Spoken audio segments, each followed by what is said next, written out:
তার সন্তান সজীব ওয়াজেদ জয়কে ফায়ার করে চক্ষুটা খুলে হাতে পড়ুক, সে দেখুক সন্তানের চক্ষু উপড়ে ফেললে মায়ের অন্তরে কি রক্তক্ষরণ হয়।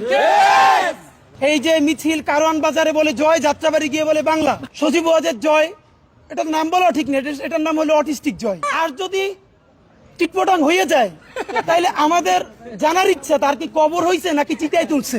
কি পরিমাণ নির্লজ্জ বেশরম বেহায়া একটা পার্টি হলে তার শীর্ষ নেতৃত্ব থেকে শুরু করে একদম নিচ পর্যন্ত যেই দগদগে গণহত্যাটা তারা করেছে, অনুশোচনা নাই, বিচার নাই, এখনো তারা আবার বাংলাদেশের মানুষকে লকডাউনের ভয় দেখায়। প্রথমত আমাদের এটা একটা কালেকটিভ ফেলিওর বাংলাদেশের, যে আমরা বাংলাদেশের 18 কোটি মানুষ মেনে যেরকম জুলাই গণঅভ্যুত্থান করে এখানে আওয়ামী লীগের পতন খুব ছোট ব্যাপার, আমরা ঐতিহাসিকভাবে এখানে দিল্লির মসনদের পতন ঘটিয়েছি।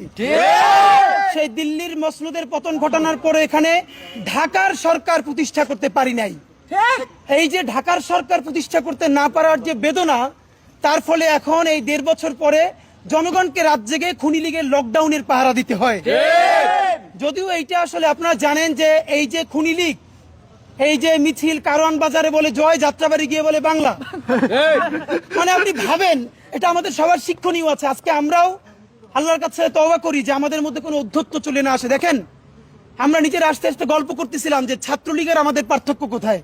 তাদের হাতেও লাঠি ছিল, আমাদের হাতেও লাঠি, তো তাদের মাথায় হেলমেট ছিল, আমাদের হাতে এইটা নাই।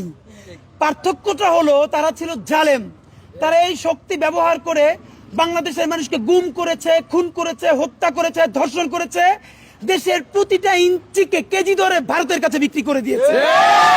আর আমরা আপামর জনসাধারণ একটা লাঠি নিয়ে, হেলমেট তো নাই, আমাদের কাছে তো বন্দুক নাই, পিস্তল নাই, আমরা সেই দিল্লির দাসত্ব থেকে বাংলাদেশের নতুন বাংলাদেশ গড়বার জন্য রাজপথ সমস্ত মানুষ আজকে পাহারা দিচ্ছে। এই হলো আমাদের পার্থক্য।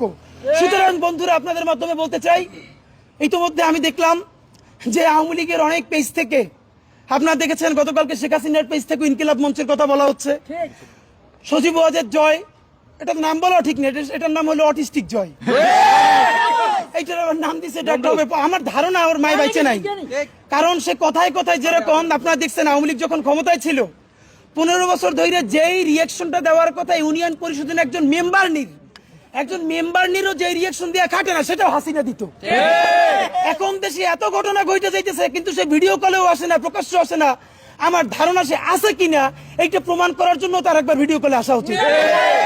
আর যদি টিটপটাং হয়ে যায় তাইলে আমাদের জানার ইচ্ছা তার কি কবর হয়েছে নাকি চিতায় তুলছে। অনেকেই তারে বলে যে তার মৃত্যু কামনা করি, আমরা একদম মনে প্রাণে বলি আমরা হাসিনার এত দ্রুত মৃত্যু চাই না।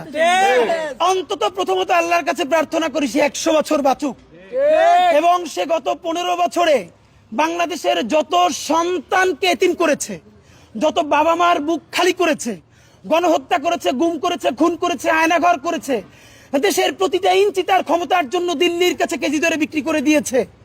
আগামী 20 বছর আল্লাহ তাআলা প্রত্যেকটা সেকেন্ড মিনিট তার অন্তরে সেই জাহান্নামের যন্ত্রণা দিক।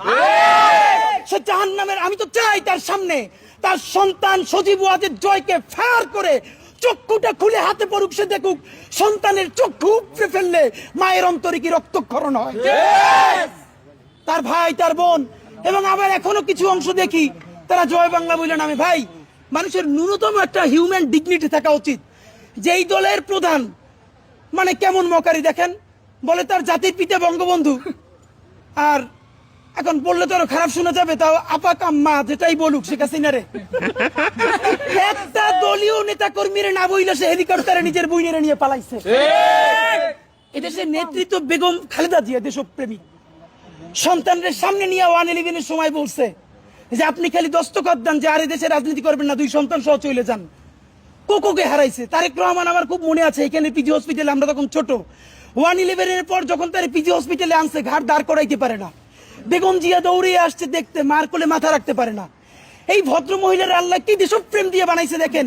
সে দেশ ছাড়ে নাই, সে বলছে বাংলাদেশ ছাড়া আমার আর কোনো জায়গা নাই। আওয়ামী লীগের, খুনি লীগের, জঙ্গি লীগের জন্ম ভারতে, তাদের মৃত্যু ভারতে হয়।